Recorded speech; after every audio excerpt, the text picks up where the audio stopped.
Mummy, mummy, mummy, mummy, हमारे bed के नीचे एक लड़का है।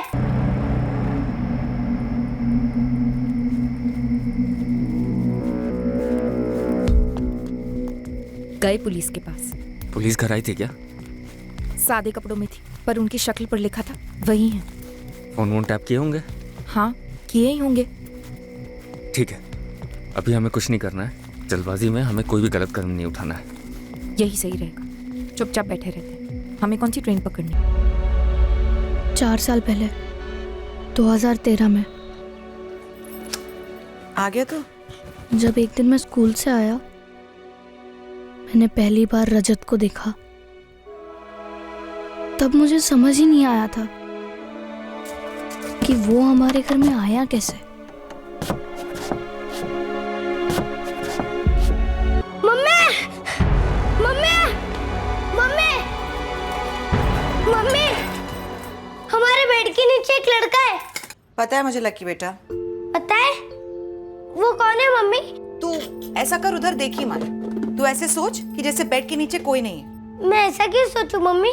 क्योंकि मैं कह रही हूँ। लेकिन मम्मी, वो रो रहा है, उसे बांधा क्यों है? कि उधर मत देख, मत सोच कुछ भी। तेरे पापा उसको लेकर के आए हैं। पापा? पापा क्यों लाए हैं उसे? है एक काम, जब काम पूरा हो जाएगा तो उसे वापस छोड़ देंगे, लेकिन तब तक उसके बारे में कोई बात मत कर। तू बस ऐसे सोच जैसे बेड के नीचे कोई है ही नहीं।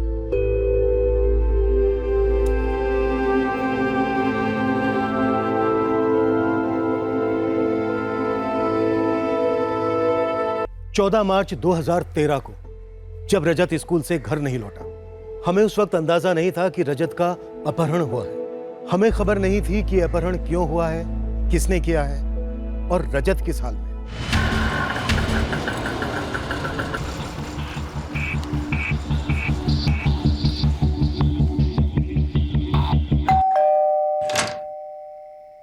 मेरे बेटे का कुछ पता चला सर? हमने रजत के स्कूल में भी पूछताछ की। स्कूल से घर वो जिस रास्ते से आता जाता है वहां पर भी, लेकिन कुछ पता नहीं चला। लेकिन रजत हमेशा स्कूल से सीधा ही घर आता है और कहीं नहीं जाता। बस शाम को कॉलोनी के बच्चों के साथ खेलने जाता है। और ऐसे कैसे रजत कहीं जा सकता है? स्कूल से तो अपने दोस्तों के साथ ही निकलता है वो। लेकिन एक पॉइंट है जहाँ से रजत के बाकी दोस्त दूसरे रास्ते से निकल जाते हैं और रजत यहाँ अपने घर आता है अकेले। हमने उस रास्ते पे भी पूछताछ की, पर किसी ने भी ऐसा कुछ नहीं देखा कि किसी ने उसे जबरदस्ती उठाया हो। दिन दहाड़े बच्चे को उठाना कोई हलवा पूरी तो है नहीं। बच्चा चीखता चिल्लाता, कोई ना कोई देखता जरूर। स्कूल से घर के रास्ते पर जहाँ से रजत अकेला जाता है, वहाँ कोई सुनसान इलाका पड़ता है? नहीं साहब, और वैसे भी दिन में तो हर जगह लोग होते हैं। रजत को अगर किसी ने उठाया है तो कोई ना कोई जान पहचान का ही होगा। हमने अपने सारे दोस्तों और रिश्तेदारों को फोन करके पता किया, रजत कहीं भी नहीं गया। और ऐसे वो स्कूल से सीधा कहीं जाता भी नहीं है बिना घर आए। मैडम, रजत के सारे दोस्त घर पहुंच गए? हाँ निर्मला, सारे के सारे। तो कहीं कोई एक्सीडेंट तो? नहीं, हमने इस बारे में भी पूछताछ की। तो फिर कहाँ गायब हो गया हमारा रजत? भावेश, अगर रजत को अगवा किया गया है तो किसी जान पहचान वाले ने किया होगा। किसी करीबी दोस्त या रिश्तेदार पर शक है तुम्हें? कोई लड़ाई झगड़ा, पैसों के लेन देन को लेकर कोई गड़बड़, कोई है ऐसा जो ऐसा कर सकता है? समझ में नहीं आता कौन कर सकता है ऐसा। रेखा, मैं आता हूँ थोड़ी देर में। लकी, चल सो जा। मैं उस बेड पर नहीं सो सकता मम्मी। तू ऐसा सोच कि बेड के नीचे कोई है ही नहीं, ठीक है? रोज की तरह जा और बिस्तर पर सो जा।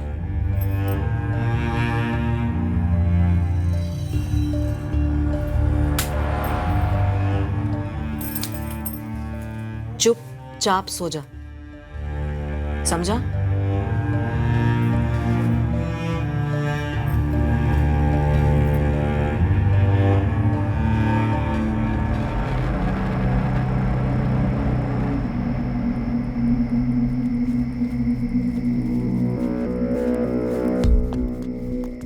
गए पुलिस के पास। पुलिस घर आई थी क्या? सादे कपड़ों में थी, पर उनकी शक्ल पर लिखा था वही है। फोन वोन टैप किए होंगे? हाँ, किए ही होंगे। ठीक है, अभी हमें कुछ नहीं करना है। जल्दबाजी में हमें कोई भी गलत कदम नहीं उठाना है। यही सही रहेगा। चुपचाप बैठे रहते हैं। हमें कौन सी ट्रेन पकड़नी है?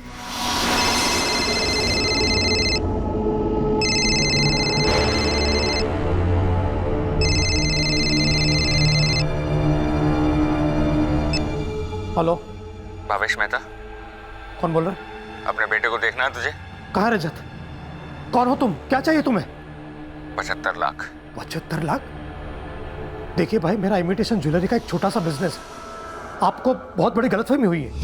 कोई गलतफहमी नहीं हुई भावेश, मुझे पता है तुम 75 लाख बड़ी आसानी से दे सकते हो। कौन हो तुम? मैं वो हूँ जिसे 75 लाख की जरूरत है, उससे एक पैसा कम नहीं। मैं दोबारा फोन करूंगा बताने के लिए कि पैसे कहाँ लेकर आने। कोई गलतफहमी नहीं हुई भावेश, मुझे पता है तुम 75 लाख बड़ी आसानी से दे सकते हो। मैं वो हूँ जिसे 75 लाख की जरूरत है, उससे एक पैसा कम नहीं। मैं इस आवाज को नहीं पहचानता सर। उसने तुम्हारा नाम लिया। उसने कहा कि 75 लाख रुपए तुम आराम से दे सकते हो। उसने ये भी कहा कि उसे पैसों की जरूरत है। अब या तो ये खुद तुम्हें जानता है या फिर ये किसी ऐसे शख्स को जानता है जो तुम्हें जानता है, और वो शख्स ये भी जानता है कि तुम इतना पैसा दे सकते हो। भावेश, कोई ऐसा है जिसने तुमसे पैसे मांगे हो और तुमने उसे देने से मना कर दिया? बिजनेस में किसी के साथ कम ज्यादा हुआ, किसी को पेमेंट किया उसे कम लगाओ, चीटिंग हुई ऐसा लगाओ। अब बिजनेस में इतने लोगों के साथ डीलिंग होती है मेरी, पता नहीं कौन कर सकता है ऐसा। मेरे 4 कामगार हैं जो कभी कभी उधार लेते हैं मुझसे, लेकिन आप तो उन्हें भी तोड़ चुके हैं। हमने उन्हें तोड़ा है भावेश, पर हमें कुछ पता नहीं चला है। कोई और है जो अभी तक हमारे सामने नहीं आया है, जिसे तोड़कर पता चल सके।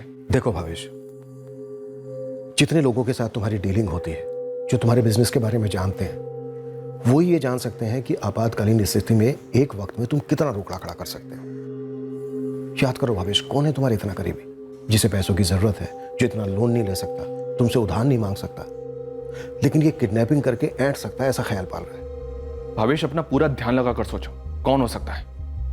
तब तक हम ये पता करते हैं कि ये कॉल तुम्हें कहां से आया।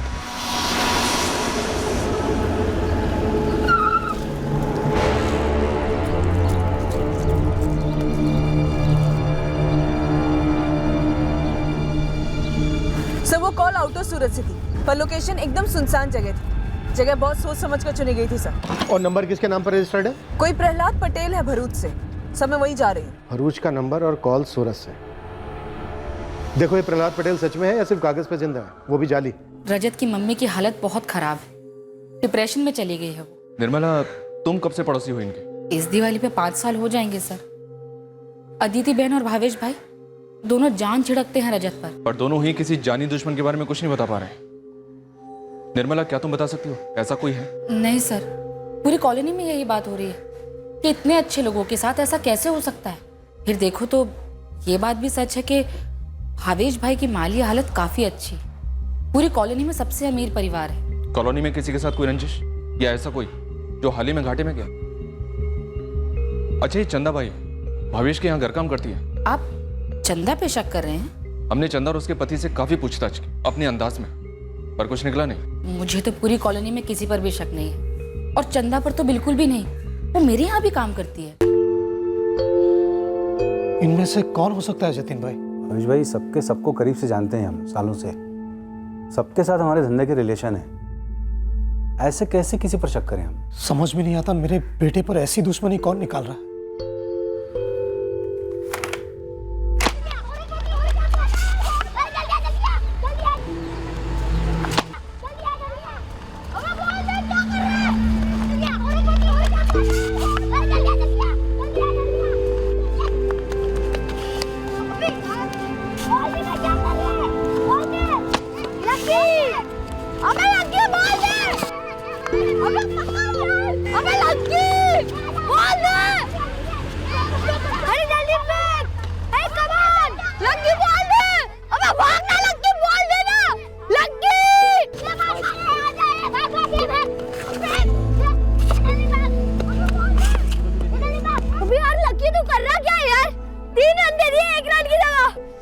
अश्विन भाई,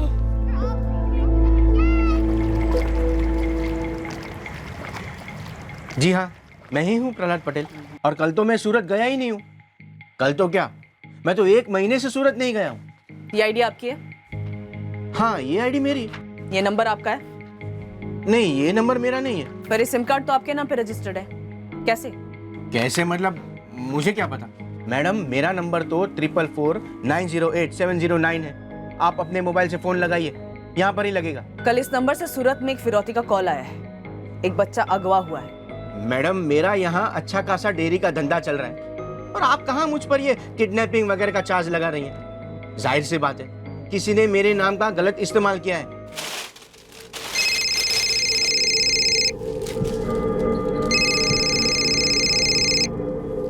हाँ प्रवीण भाई, कैसे हो?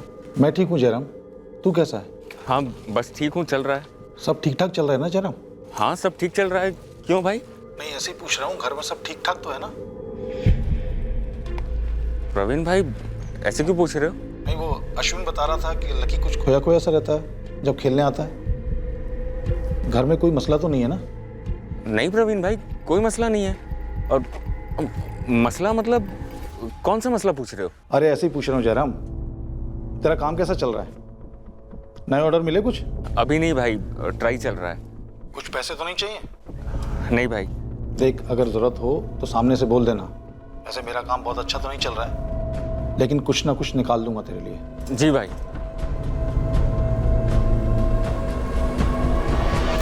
भरूच के इस प्रहलाद पटेल के नाम जो सिम खरीदा गया है, सर उससे सिर्फ एक ही कॉल हुआ इस भावेश को, उसके अलावा कोई कॉल नहीं। इसका मतलब ये सिम सिर्फ इसी कॉल के लिए खरीदा गया था। और सर प्रहलाद पटेल का रजत के पिता भावेश मेहता के साथ कोई रिश्ता नहीं है। 3 दिन पहले 75 लाख मांगे गए, फिर एकदम चुप। उसके बाद अभी तक एक भी कॉल नहीं आई ये बताने के लिए कि पैसे कहाँ डिलीवर करने। क्या ये किडनैपिंग वाकई में पैसों के लिए हुई है? सर दुश्मनी का कोई एंगल उभर कर सामने तो नहीं आ रहा है। भावेश ने जो लिस्ट दी थी उसके बिजनेस के एक एक कॉन्टैक्ट को खंगाला है। बस साहब, जितने भी किडनैपिंग गैंग है इस इलाके में, लगभग सबको तो आप लोग अंदर कर चुके हो। गुरु ये कोई नया गैंग तो नहीं है? वो मेरी गैंग पता लगा लेगी साहब। ये किडनैपिंग पैसों के लिए ना हुई हो, पेशेवरों का काम ना हो। और बच्चा तो अगवा है, फिरौती के लिए कॉल भी आया। इसका मतलब बच्चा कहीं ना कहीं किसी ना किसी के कब्जे में तो है। कहाँ है पता नहीं, जिंदा है या नहीं पता नहीं। मुझे नहीं पता रेखा, मैं तो तुमसे पूछ रहा हूँ कि लकी ज्यादा घबरा तो नहीं गया है ना? तुमने समझाया था ना ठीक से उसे? मैं उसे रोज समझाती हूँ कि रोज की तरह पेशा, रोज की तरह पेशा, लेकिन मुझे नहीं पता उसके दिमाग में क्या चल रहा है। आज सुबह उसने ठीक से नाश्ता भी नहीं किया है। नाश्ता नहीं खाएगा ना तो थप्पड़ खाएगा, तो सोच ले। मुझे नहीं खाना है, मुझे घर जाना है। लकी तूने खाया? तो जाना बेटा, देर हो रही होगी स्कूल के लिए।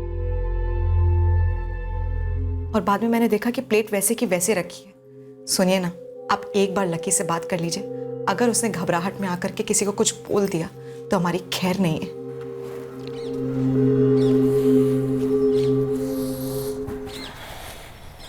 लकी बेटा, तू हमारे साथ है ना, अपने मम्मी पापा के साथ? हाँ। ये ले आइसक्रीम खा, और किसी से कुछ मत कहना। पापा, मुझे उसका नाम मालूम है। कोई बात नहीं। स्कूल के रास्ते पर दीवार पर उसका पोस्टर लगा हुआ था और नीचे पुलिस का नंबर भी लिखा हुआ है। तो तू क्या करना चाहता है? पुलिस को फोन करना चाहता है, उन्हें सब बताना चाहता है? पर पापा, वो हमारे घर पर क्यों है? बेटा आइसक्रीम पिघल रही है, आइसक्रीम खा लो। पापा मुझे आइसक्रीम नहीं खानी। वो हमारे घर पर क्यों है? आप रजत के साथ क्या करने वाले हो? जोर से मत बोल, उसका नाम मत लेना। आप उसके साथ क्या करने वाले हो? वो हमारे घर पर क्यों है? उसे बांधकर क्यों रखा गया है? लकी बेटा, तू हमारे साथ है ना, अपने मम्मी पापा के साथ, तो तू डर मत। मैं उसके साथ कुछ नहीं करूंगा। बस एक छोटा सा काम है, जैसे ही वो काम हो जाएगा मैं उसे खोल लूंगा। पर वो हमारे घर पर क्यों है? बेटा अभी तू नहीं समझेगा। उसे किडनैप किया है ना पापा?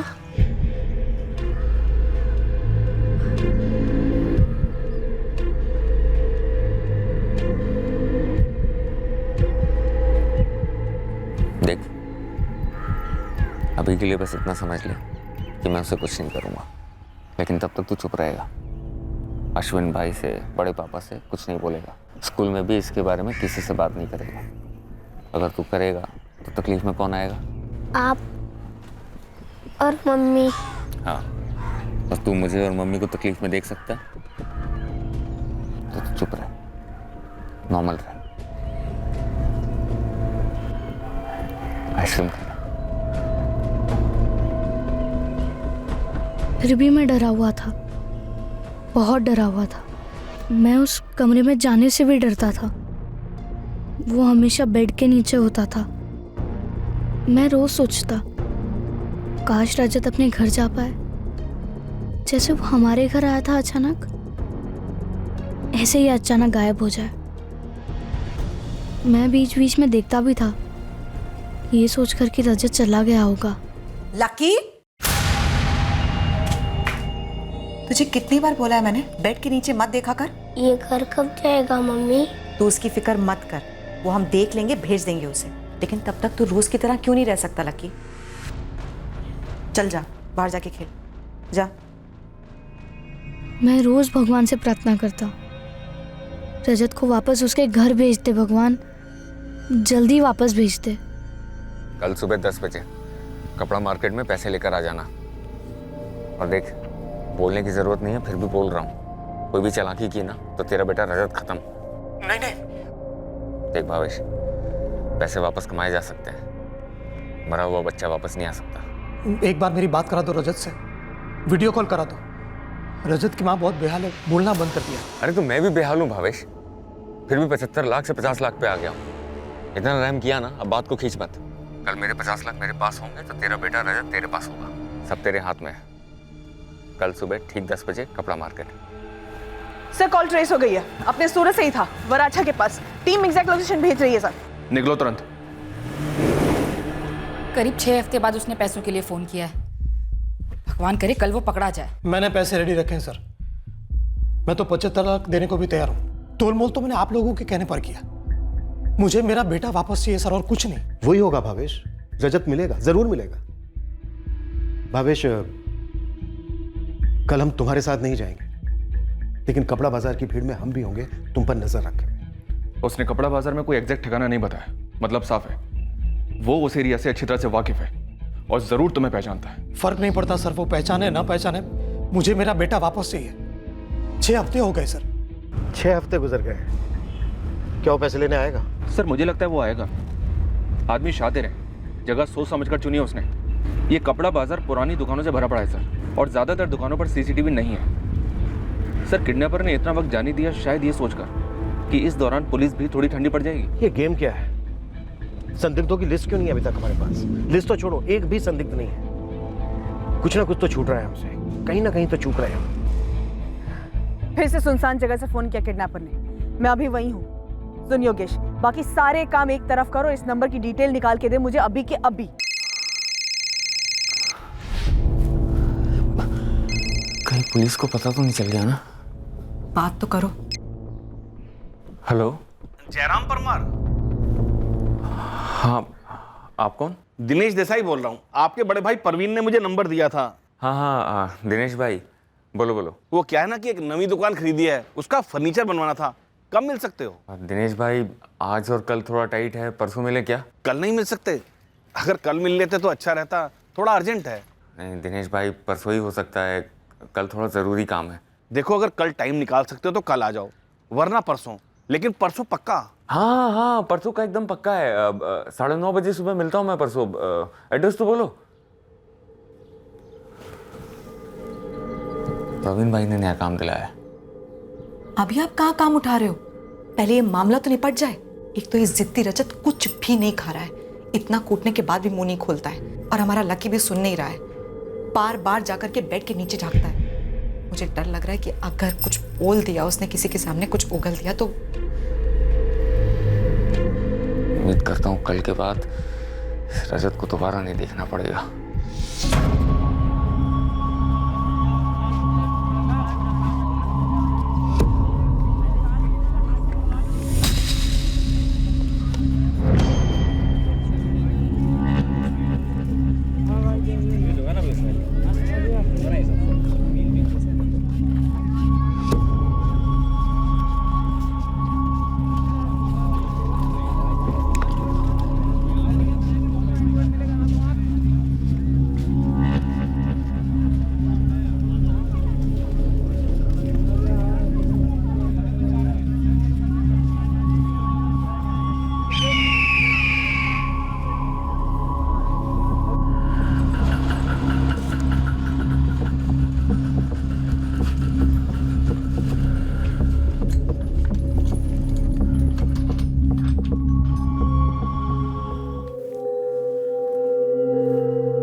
आज रजत घर आएगा निर्मला?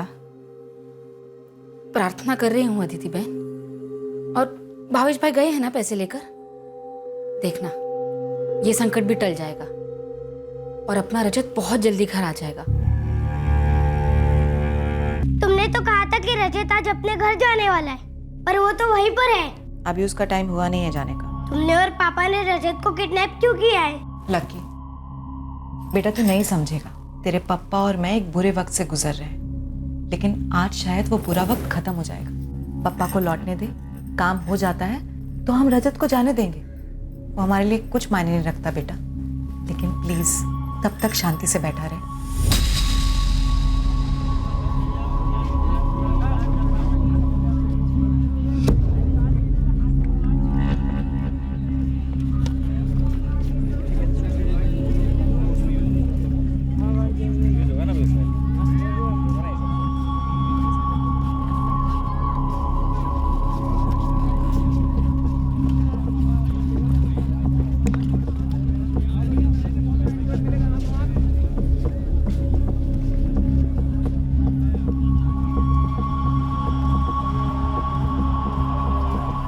सर, पराग और जिग्नेश को भेजा है, अभी घूम रहे हैं उधर। अभी तक कोई स्पॉटिंग नहीं? अभी तक कोई स्पॉटिंग नहीं। टारगेट के पास से तो कोई नहीं गुजरा है। 5:30 हो चुके हैं, लगता है अब कोई नहीं आने वाला।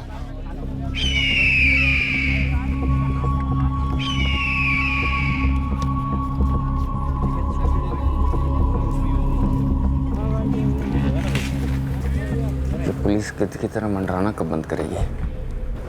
जब तक भावेश को पुलिस पे भरोसा है वो लोग मंडराएंगे। जब हताश होकर वो उनसे दूर हटेगा तभी हमें मौका मिलेगा। मैडम, इस पुरुषोत्तम कला को ट्रैक करते करते अंकलेश्वर तक हो आया, जिसके नाम का सिम कार्ड दूसरे फिरौती कॉल में यूज हुआ था। मतलब सेम पैटर्न। इस बार किसी पुरुषोत्तम वाघेला के डॉक्यूमेंट्स यूज हुए हैं। हाँ मैडम, लेकिन इससे भावेश मेहता का कोई ताल्लुक नहीं। भावेश, क्या हम अपने रजत को फिर कभी देख पाएंगे? साहब, कपड़ा बाजार में ऐसी फील्डिंग लगाई थी जो किसी भी सीसीटीवी कैमरे से कम नहीं थी। सबकी नजर आप पर, और आप पर जिसकी नजर थी उस पर हमारी नजर थी। अरे तो फिर वो बंदा स्पॉट क्यों नहीं हुआ? वो पक्का आपके मैदान छोड़ने का वेट कर रहा था। गेम यही है उसका। क्या गेम है कि हम थक कर हट जाएंगे केस से? क्या भावेश हमसे थक कर हमें हटा देगा और वो आएगा चुप पैसे लेके निकल लेगा? बिल्कुल सही पकड़ा आपने, यही वजह है साहब। अब आप लोग पैटर्न देखिए ना, अपहरण के बाद 1 हफ्ते तक बिल्कुल सन्नाटा, फिर एक फोन आता है वो भी फर्जी नंबर से, फिर 6 हफ्ते तक सन्नाटा, फिर दूसरे नंबर से कॉल आता है और फिरौती की रकम भी कम करता है, जगह भी फिक्स करता है, पर आता नहीं। क्यों? क्योंकि उसे मालूम है कि आप अभी भी इस केस में लगे हुए हो। अबे गुरु, पर रजत को इतने दिन कहीं तो रखा होगा उसने। साहब, अब वो सब हम नहीं बता सकते हैं ना। कैसे हो रहा है? किडनैपिंग का एक सिंगल कनेक्शन नहीं ढूंढ पा रहे हैं। अरे बच्चा उठाना इतना आसान होता है क्या? स्टडी की होगी, बच्चा कहां से आता है, कहां से जाता है, स्कूल का रास्ता, कौन उसके साथ होता है, कौन उसके साथ नहीं होता है, वगैरह वगैरह। सर, इस बात की संभावना तो पक्की है कि कोई चीखना चिल्लाना नहीं हुआ था। बच्चा अपनी मर्जी से किडनैपर के साथ गया था। मतलब जो भी था वो जान पहचान का था। बच्चा कोई कनेक्शन नहीं बैठ रहा है। पर मैडम, सोचने वाली बात यह है कि ये बंदा, मतलब किडनैपर, उसको कैसे मालूम कि आप अभी भी इस केस में लगे हुए हो? और मान ले कि जानबूझकर उसने फिरौती कलेक्शन का नाटक भी किया है, तो इससे साफ जाहिर है कि ये सिर्फ एक नेट प्रैक्टिस था आप लोग के खिलाफ। बहुत शाना बंदा है सर। अच्छा भावेश भाई, मैं चलता हूँ।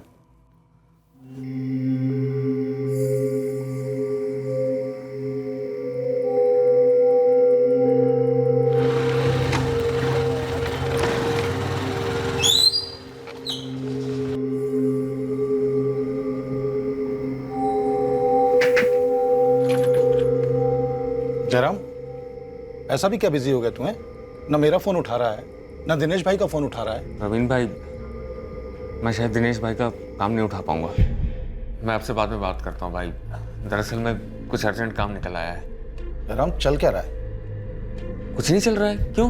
नहीं, तू इतना हड़बड़ाया हुआ सा है, रेखा इतनी परेशान लग रही है। हो क्या रहा है? नहीं, 8 महीने से तेरे पास एक भी ऑर्डर नहीं आया। मैंने एक ऑर्डर भेजा इतनी बड़ी कंपनी का, लेकिन भाई साहब के पास टाइम ही नहीं है काम करने का। तो भाई हम भी तो जाने ऐसा कौन सा लाखों करोड़ों का काम कर रहे हो आप? असल में एक बड़ा कॉन्ट्रैक्ट मिलने का चांस है, तो उसी की तैयारी में लगा हुआ हूँ। ये ख्याली बड़े काम के चक्कर में ना तू दरवाजे पे आए हुए काम को लात मार रहा है जयराम। अरे भाई, मैं लात वात नहीं मार रहा हूँ, और अब कृपा करो मुझे अपने हिसाब से काम करने दो।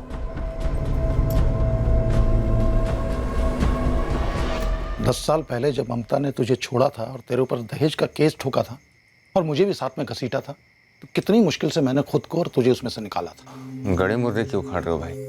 एक मुर्दे से सीख नहीं मिलती ना, तो बहुत सारे मुर्दे छाती पे बैठ जाते हैं आके। तो घर पे ख्याली पुलाव बनाने से बेहतर है कि 2 वक्त की रोटी कमाओ ईमानदारी से। ऐसे छोटे काम छोड़ने से बड़े काम नहीं आने वाले। सपने रात को देखा करो सोते वक्त, दिन में करो काम, ठोस काम। मैं आपकी बात समझ रहा हूँ भाई, मैं सोचता हूँ बस मुझे थोड़ा समय चाहिए। कब तक जयराम, कब तक? जब तक पुलिस नहीं हटेगी तब तक, उससे पहले कुछ नहीं कर सकते। रेखा, इतनी बारीकी से प्लान किया है और सब कुछ ठीक चल रहा था, पुलिस गोंद की तरह चिपकी हुई है, तो क्या कर सकते हैं? तुम्हें अंदाजा है इस लड़के ने तुम्हें, मुझे, लकी को कितनी बार देखा है? मेरी बात मानो, जल्द से जल्द पैसे लो और इसको जाने दो, नहीं तो कहीं ये हमारे गले का फंदा ना बन जाए। वो तो हमारी किस्मत अच्छी है कि इसके परिवार वालों को हम पर शक नहीं हुआ। भावेश ने तुम्हारी आवाज़ नहीं पहचानी, लेकिन किस्मत को ज़्यादा आजमाना नहीं चाहिए। भावेश कदम साए की तरह तुम्हारे आगे और पीछे खड़े, ये पता करने की कौन तुम्हारा पीछा कर रहा है और कौन तुम पर नजर रखता है। और किडनैपर शायद यही चाहता है कि तुम थक जाओ हमसे, हमारे बगैर उसके साथ सौदा करो और पैसा दे दो। शायद किडनैपर कल इसलिए नहीं आया कि वो जानता था कि हम तुम्हारे आसपास। जतिन भी ये कह रहा था। जतिन तुम्हारा मैनेजर, और क्या कह रहा था? यही सलाह दे रहा था कि पुलिस को शामिल मत करो इसमें, चुपचाप पैसे दे दो और रजत को ले आओ। पूरे 50 लाख है ना जतिन भाई? पूरे 50 लाख हैं। भावेश भाई, आप पुलिस को साथ लेके जाने वाले हो? हाँ, वो मेरे साथ रहेगी, लेकिन थोड़ा दूर रहेगी। क्यों? देखिए, ये जो भी कमीना है, ये हमारे रजत को जो उठा के लेके गया, वो साला जानता होगा कि आप पुलिस के साथ आने वाले हो। वो इसीलिए अब तक नचाते आया है। मेरा दिल ये कहता है कि अगर आप पुलिस को साथ लेके गए तो वो शायद पैसे लेने आएगा भी नहीं। लेकिन जतिन भाई, अगर पुलिस नहीं आई और वो बंदा पैसे लेकर गया और रजत को भी नहीं लौटाया तो? सामने वाले को पैसा चाहिए भावेश भाई, रजत नहीं। बस दिल मजबूत करो, बिना पुलिस के जाओ, पैसा दो और रजत को वापस लेके आओ। क्यों बोला मैं ऐसा? और क्या बोलता? 6 हफ्ते हो गए हैं, रजत अभी तक घर नहीं लौटा है। भाभी जी की हालत खराब है, भावेश भाई कुछ और सोच नहीं पा रहे हैं। मेरा अपना बच्चा भी होता ना, तब भी मैं यही करता। पर रजत तुम्हारा अपना बच्चा नहीं है जतिन, तुम्हारे मालिक भावेश का बेटा है। वैसे रजत को तुम बचपन से जानते हो, तुम्हारे सामने बड़ा हुआ है, वो तुम्हारे साथ आसानी से कहीं भी आ जा सकता है। रजत को अगवा हुए 6 हफ्ते हो चुके हैं, आप अभी तक 6 कदम भी आगे नहीं बढ़ पाए हो। हाँ या ना? रजत कहाँ है जतिन? इंस्पेक्टर साहब, किडनैपर कहाँ है? आप अभी तक उस तक पहुंच क्यों नहीं पाए हो? मैं बताऊं? क्योंकि वो आपसे 6 कदम आगे है, और क्योंकि आप उससे कदम नहीं मिला पा रहे हो, आप मेरा गला पकड़ रहे हो। हम सिर्फ गला पकड़ते नहीं हैं जतिन, गले में हाथ डालकर सच भी निकलवाते हैं। लेकिन इस वक्त आप जो भी निकलवा रहे हो ना, वो केवल और केवल झूठ है। इंस्पेक्टर साहब, आप कीजिए ना मेरे साथ, जो भी करना है आपको कीजिए। 8 साल से वफादारी से काम किया है मैंने भावेश भाई के लिए। 2 साल का था ये रजत, तब से गोद में खिलाया मैंने उसको, और मेरी आमदनी अच्छी है। और ना भी होती ना, तो मैं इतना बुद्धू नहीं हूं कि जुर्म का रास्ता अपनाऊं। और अगर मुझे जुर्म का रास्ता अपनाना ही होता तो चुन चुन के मैं भावेश भाई का बेटा नहीं चुनता, जहां पर शक मुझ पे ही हो सकता है। शक तो बहुत पहले हो चुका है जतिन, अब तो बस शक को यकीन में बदलना है। मुझे सिर्फ इस बात का यकीन है कि बस आप हट जाइए सामने से, फिर वो बंदा सामने आएगा और पैसे लेकर रजत को लौटा देगा। उसके बाद आप टूट पड़िए ना उस पर, जहन्नुम से भी ढूंढ निकालिए उसको। लेकिन इस वक्त अपनी नाकामी छुपाने के लिए आप उस बेचारे बच्चे की जान को जोखिम में मत डालिए। भावेश के मैनेजर जतिन परीख को हमने खूब खंगाला, पर उसके खिलाफ कुछ भी संदेहजनक नहीं मिला। हमने भावेश के घर से पहरा और नजर हटाने का नाटक रचा, ताकि अपहरणकर्ता गुमराह हो जाए कि हम वाकई में वहां नहीं हैं। पर भावेश का फोन लंबे अरसे तक बजा ही नहीं। हमें इस केस में एक भी सुराग हाथ नहीं लग रहा था, पर हमसे भी कुछ गलतियां हुई थी, कुछ गंभीर गलतियां। यह कहना गलत नहीं होगा कि कुछ जाहिर से सुराग हमसे अनदेखे हुए थे। हमने हमारे काम को अपना 100% नहीं दिया था। अब रजत के अपहरण को 3 महीने हो गए थे। हम तो भावेश के घर से हट गए थे, पर घर के सारे फोन्स की टैपिंग चालू रखी थी, और आखिरकार भावेश का फोन फिर बजा। हेलो। इस बार पुलिस के पास गए ना तो रजत सीधा ऊपर, समझे? नहीं, मैं वादा करता हूं, मैं पुलिस के पास नहीं जाऊंगा, बिल्कुल नहीं जाऊंगा। कब से तुम्हारे पैसे रेडी रखे हुए, तुम जब कहो जहां कहो आकर दे जाऊंगा, लेकिन मेरा रजत मुझे लौटा दो। तो कल सुबह 11 बजे जीवा भाई रोड आना, वहाँ आके पहला राइट लेना और वहीं इंतज़ार करना। और भावेश, सिर्फ तुम अकेले और कोई नहीं। अगर तुम अकेले दिखे तो हम आकर पैसे लेंगे और फिर रजत तुम्हारे पास होगा। वादा करता हूँ सिर्फ मैं आऊंगा, सिर्फ मैं। सर भावेश को फिर से फिरौती कॉल आई थी। सर्विलेंस टीम ने हमें रिकॉर्डिंग भेजी है, लेकिन सर इस भावेश ने पर्सनली आके हमें नहीं बताया। ये फिरौती का कॉल किस नंबर से आया है? सर उसी नंबर से जो पिछली बार यूज किया गया था, पुरुषोत्तम वाघेला का। और इस बार किडनैपर्स ने लोकेशन भी दी है डिलीवरी की, कल 11 बजे। मैंने आपको इसलिए नहीं बताया क्योंकि मुझे वाकई उनको पैसे देने हैं और मेरे रजत को घर लाना है। मुझे नहीं जानना सर वो किडनैपर कौन है, क्यों किया उसने ऐसा। मुझे बस मेरा बेटा वापस चाहिए। जैसे तुम्हारी मर्जी। हम किस मुंह से बोलें कि हम पे भरोसा रखो। जो तुम्हें ठीक लगे वही करो। इस बार हम बीच में नहीं आएंगे। पैसे दो और अपने बेटे रजत को घर वापस ले आओ। अदिति, इस बार रजत घर आएगा, मैं उसे लाऊंगा। इस बार पुलिस नहीं होगी। मतलब हमारा इंतजार रंग लाया? रेखा को पता है ना आगे के प्लान के बारे में? नहीं, आज रात को बताऊंगा। उस रात में अचानक डर के मारे उठ गया। तब मेरे मम्मी पापा मेरे पास नहीं थे। मैं सोचने लगा, क्या रजत को कहीं ले गए होंगे?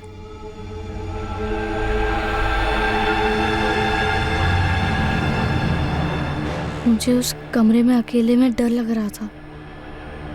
मैं बाहर आया, फिर कुछ ऐसा सुना जिससे मैं और भी डर गया। मुझे बहुत डर लग रहा है जयराम। अगर जाने दिया तो और भी डरावना हो जाएगा। लेकिन ये डर तो पहले से था ना, इसलिए मैं तुमसे बार बार बोल रही थी कि पैसे लो और उसे जाने दो, लेकिन तुम ही टालते रहे। देखा, हमारे पास कोई चारा नहीं है। रजत को मारना ही पड़ेगा। वो बहुत बड़ा खतरा बन गया है हमारे लिए। रेखा, बड़ी मुश्किल से इतने पैसे हाथ लग रहे हैं। रजत को छोड़ने की गलती नहीं कर सकते हैं। वो हमें पुलिस के हाथों पकड़वा सकता है। प्रिया आएगी, वो तुम्हारी मदद करेगी, ठीक है? तुम बस दिल पे पत्थर रखो और दोनों मिलकर उसे खत्म कर देना। उसकी बॉडी को सूटकेस में डालना और नदी में फेंक देना।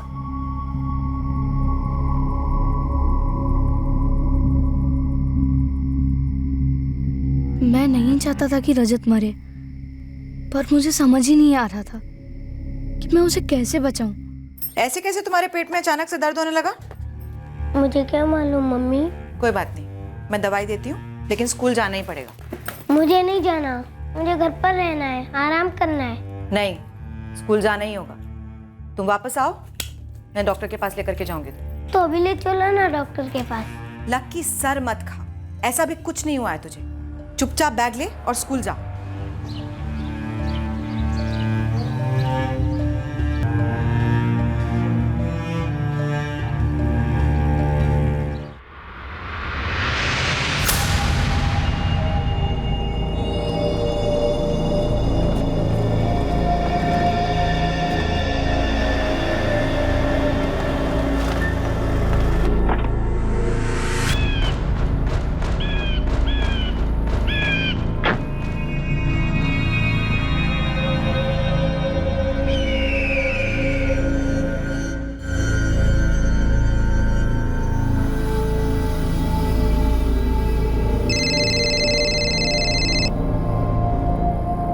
हेलो।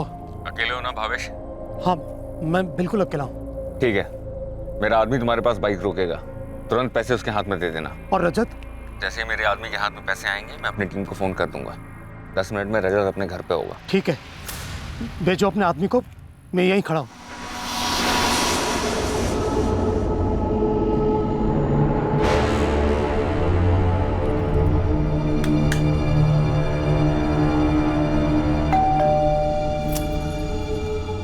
जयराम का फोन आया? अभी तक नहीं। उन्होंने कहा था पैसे हाथ में आने के बाद करेंगे।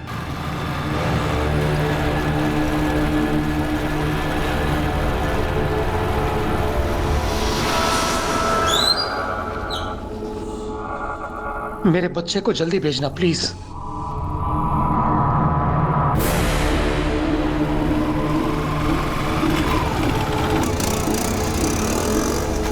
निकल गए यहाँ से। रास्ता ब्लॉक करो।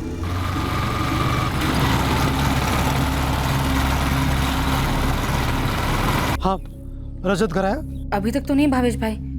वो किडनैपर ने पैसे ले लिए क्या? हाँ, मैंने खुद उसे पैसे दिए। उसने कहा कि रजत को 10 मिनट में घर भेजेगा, तो वो रजत किसी भी मिनट घर पहुंचता होगा। भावेश भाई का फोन था, बोल रहे थे कि रजत किसी भी वक्त घर आ सकता है अदिति बहन। मैं बाहर खड़ी होती हूँ। हाँ,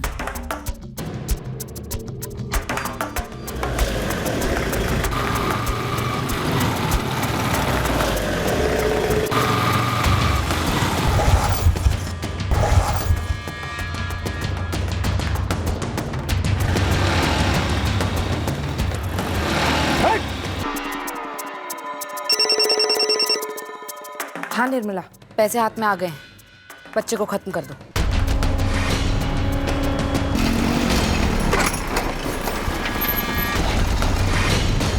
मेरा बेटा घर नहीं पहुंचा सर।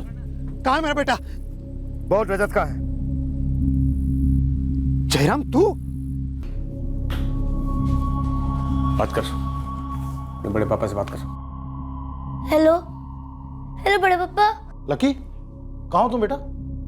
और ये लोग कौन है? पापा कहाँ है तुम्हारे? मुझे नहीं मालूम बड़े पापा। प्रवीण परमार, तूने लकी की आवाज सुन ली? ठीक है, अब मेरी बात सुन। 20 लाख कीमत है लकी की जान की। महंगाई के जमाने में लकी की जान की कीमत सिर्फ 20 लाख। काफी सस्ता सौदा है। कौन हो तुम भाई? देखो मेरे पास इतने पैसे नहीं है। तुम्हारे पास है। तुम्हारी औकात की पूरी खबर निकाली हमने। पैसे दे दे प्रवीण, वरना बच्चे को सच में मार देंगे और उसकी मौत तेरे सर होगी। सोच लो। मैं फिर से फोन करूंगा, जल्दी। Hello hello hello.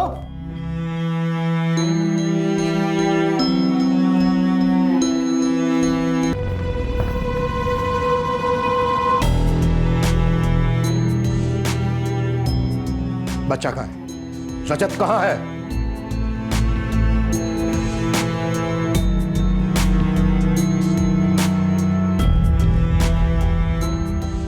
अब मैं रजत की जगह पे हूँ।